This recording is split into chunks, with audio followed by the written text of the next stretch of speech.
Halo semua, selamat datang di channelku bersama dengan saya AMG. Kali ini saya baru kedatangan smartphone terbaru lagi, Redmi 12C. Ini smartphone entry level ataupun HP murah dari Xiaomi. Ya, untuk variannya ini ada 3 ya, varian RAM 3GB dengan storage 32GB itu harga jualnya di 1.399.000. Lalu ada varian RAM 4 dengan storage 64 itu harganya 1.599.000, dan varian yang terakhir RAM 4 dengan storage itu 128GB. Harga jualnya di 1.799.000. Dan untuk unit saya ini varian RAM 4 dengan internal storage 64GB. Ya, ada alasan tersendiri kenapa akhirnya saya membeli varian ini. Nanti akan saya bahas di belakang ya. Dan sebelumnya kita lihat dulu isi box penjualan. Seperti biasa, Xiaomi banget ya. Didominasi warna putih, di depan ada HP-nya ya. Di sini ada logo Xiaomi dan ada tulisan Xiaomi stiker ya, kami buatan Indonesia. Di bagian sini ada Redmi 12C, di bagian sini juga, di bagian atas dan bawah yang dikosong, dan sedangkan di sini tuh di belakang ada spesifikasi yang bisa saya bilang sih menjadi poin utama dari smartphone ini, yaitu MediaTek Helio G85, layarnya 6,71 inch, kamera utama 50MP dan baterainya ini 5000 mAh. Dan langsung aja deh saya buka dusnya. Nah, ini yang kalian dapatkan temukan ketika pertama kali langsung dusnya terbuka ya. Ada smartphone-nya, sudah pasti ini sebenarnya HP-nya udah saya buka tadi ya pas pengiriman ya, untuk kotak-atik dulu ya. Tapi ini tidak ada yang berubah untuk bagian sininya. Dan di sini ada SIM ejector. Terus di dalamnya sini itu ada yang namanya kartu ucapan terima kasih dan panduan pengguna beserta garansi ya. Ini dia. Terus saya taruh di sini dulu. Ada kepala charger yang dimana kepala chargernya ini masih 10 watt ya. Bisa nggak? Ini kepala charger ini hanya 10 watt saja. Lalu ada yang namanya kabel data, dan lagi-lagi ini bukan USB Type-C tapi melainkan micro USB. Oke, itu yang kalian dapatkan dalam paket penjualan ya. Menyebarkan begini, saya singkirkan dulu. Oke, sekarang saya akan ke smartphone-nya. Seperti ini bentuk bungkusannya. Saya buka dan di sini ada stiker lagi ya. Saya buka lagi stikernya.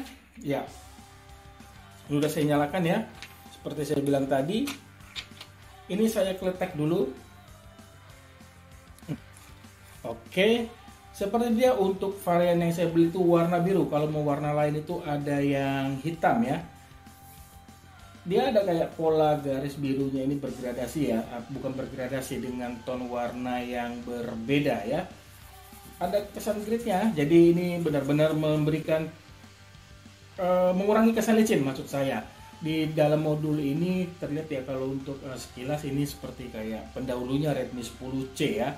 Di sini ada sensor fingerprint, masih di belakang ada Redmi, dan ini salah satu keunggulannya, kamera 50MP ditemani kamera yang dimana 2MP ya. Ini lensanya, ini lensa depth bukan makro. Kalau saya salah, singkat saya sih itu. Terus di bagian atas ini ada yang namanya mana dia sih? Oke, ini dia ada port jack audio. Terus di sini ada volume dan power. Di bagian bawah ini ada port micro USB. Terus ada mikrofon dan speaker. Hanya satu aja speakernya. Dan di sini ada SIM tray yang terdiri dari 3 slot ya. Oke, kita buka dulu. Sorry. Oke, ini saya ini dulu ya. Ini dia untuk tampilan awal itu sudah saya screenshot ya. Tampilan awalnya itu seperti ini ya. Ini dia tampilan awal dari Redmi 12C ketika saya swipe ini. Yang kedua seperti ini tampilannya. Lalu untuk app drawernya seperti ini ya, yang terdapat di app drawer. Terus saya swipe lagi dan ya, ini terakhir ya. Ada lagi nggak sih? Ya, ini paling terakhir. Oke, di sini untuk aplikasi bawaan yang bisa di-uninstall dan tidak saya gunakan sudah saya uninstall ya. Dan tadi saya juga sudah menginstal ada AIDA 64, terus DRM info dan sebagainya. Nanti kita cek. Dan untuk AIDA 64 ini tadi untuk yang tampilan awal juga sudah saya screenshot. Dimana untuk varian RAM 4GB yang tersisa itu 1,5GB. Sementara storage 64 GB, yang tersisa itu 40 GB. Dia menggunakan Bluetooth version 5.0 ya. Oke, saya langsung masuk ke AIDA 64-nya. Nah, ini dia sekarang ke CPU. MediaTek Helio G85 dia masih menggunakan fabrikasi 12 nanometer. Lalu layarnya ini tadi 6,71 inch, resolusinya HD ya, ini masih hal yang wajar. Terus dia hanya mendukung refresh rate 60 Hz saja, tidak 90 Hz, itu juga hal yang wajar. Terus baterainya 5000 mAh termasuk besar. Di sini dia ada Androidnya 12. Terus kameranya 13 megapiksel ya untuk defaultnya. Dan bisa menghasilkan kok 13 megapiksel ya? Seharusnya kan kalau 50 megapiksel. Sorry, saya kepikirannya itu Realme C55, ini 50 megapiksel ya, 13 megapiksel dengan proses pixel binding bisa menghasilkan kualitas foto setara dengan 50 megapiksel. Lalu ada kamera depan beresolusi 5 megapiksel. Ya.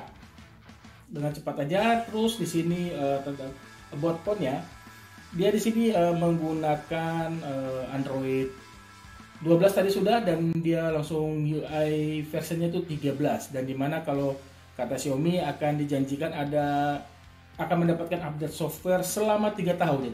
Itu saya kurang paham ya.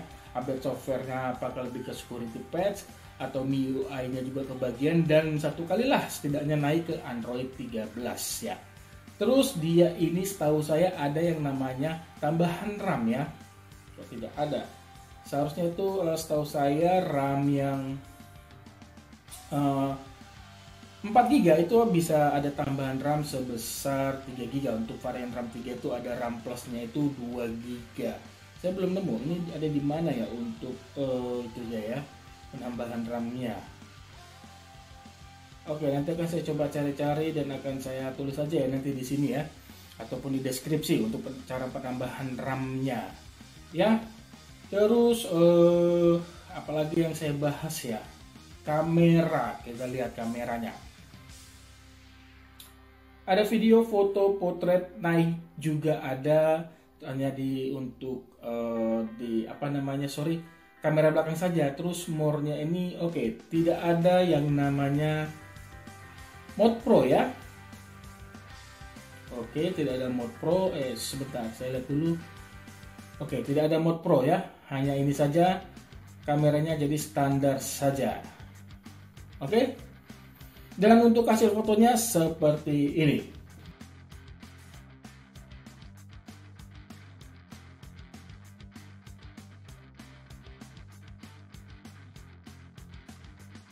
Ya, saya lanjut lagi. Dimana untuk layarnya ini dalam paket penjualan itu belum dipasangkan yang namanya screen protector, dan jadi tidak ada yang namanya soft case ya. Jadi kalian harus beli sendiri, yang dalam artinya kalian harus cek uang atau mengeluarkan uang lagi sekitar 50.000. Untuk perlindungan kacanya juga di sini saya belum dapat info, kayak sih memang benar-benar tidak ada perlindungan kaca apapun ya pada layarnya. Jadi mungkin hanya kaca biasa saja. Terus untuk direct infonya mana?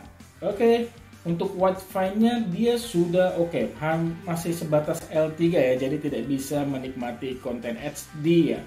Kualitas HD untuk menikmati streaming film Netflix dan sebagainya. Saya masih L3. Apakah ini yang gini-gini bisa diupdate atau enggak, saya nggak tahu. Kalaupun memang bisa ya semoga lah diberikan oleh Xiaomi ya. Terus device info ya, sudah pasti storage-nya ini masih menggunakan eMMC. Terus untuk yang namanya RAM-nya ini sudah LPDDR4, itu sangat bagus juga ya. Dan terakhir ini ke multitouch ya, bisa 10 multitouch ya. Ya, apalagi ya yang bisa saya ini. Saya coba dulu untuk sensor fingerprint-nya ya. Termasuk cepat ya untuk HP di 1 jutaan. Sebentar nggak kena ya, coba lagi ya, ini bisa kelihatan ya ada perubahan ya. Ini termasuk cepat untuk sensor fingerprintnya.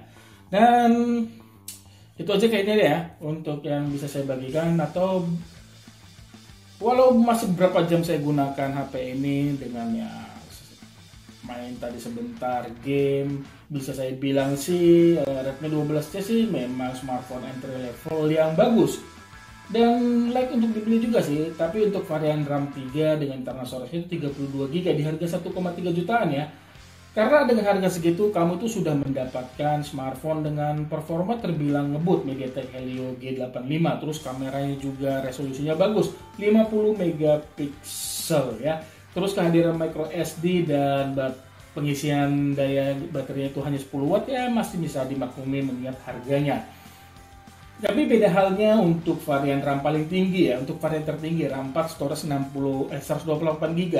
Buat saya sih dengan harga segitu masih mendapatkan port micro USB, terus pengisian 10 watt, sensor sidik jari di belakang. Kayak apa ya istilahnya ya? Berat aja sih buat saya beli varian RAM storage 128 GB yang paling tinggi. Maka dari itu kayaknya sih setelah saya nimbang-nimbang, varian inilah yang di tengah-tengahnya yang paling pas. Sebenarnya sih mau beli yang RAM 3, tapi kalau RAM 3 kayaknya akan sulit jika saya ingin membuat bermain game di HP ini. Jadi saya coba beli yang RAM 4 dengan internal storage 64 GB. Lumayan juga 200.000. Perbedaannya mending beli micro SD yang dimana untuk micro SD ini bisa dilepas pasang, dipindahkan ke HP lain jika kamu membeli HP baru lagi. Ya, buat saya sih itu ya. Jadi alasan saya beli varian RAM 64 GB ya karena terlihat lebih worth it sih. Worth it ataupun apa penyebutan ya, lebih layak lah bagi saya, dan itu semua pendapat saya ya. Di harga yang mendekati ataupun setara itu sebenarnya banyak pilihan ya. Seperti ada Samsung A04, Tecnospark 9T, Realme C33, atau yang paling sangat layak dibeli itu, atau bukan layak dibeli, atau ada HP 1 jutaan yang bisa saya bilang sih bagus hampir di semua sisi, yaitu Tecno Pova Neo 2. Atau bisa juga saya rekomendasikan Redmi 10C, walau sedikit lebih mahal harganya 100 ribuan dibandingkan varian yang paling tinggi ya. Itu sih pendapat saya ya. Dan kalau kamu punya pendapat lain ya boleh, monggo silahkan tulis saja di kolom komentar. Ya, itu aja yang bisa saya bagikan. Terima kasih banyak ya sudah menonton, dan mohon maaf bila ada kekurangan di video ini. Like jika kalian suka video ini. Sampai ketemu di video saya selanjutnya. Akhir kata saya pamit. Bye.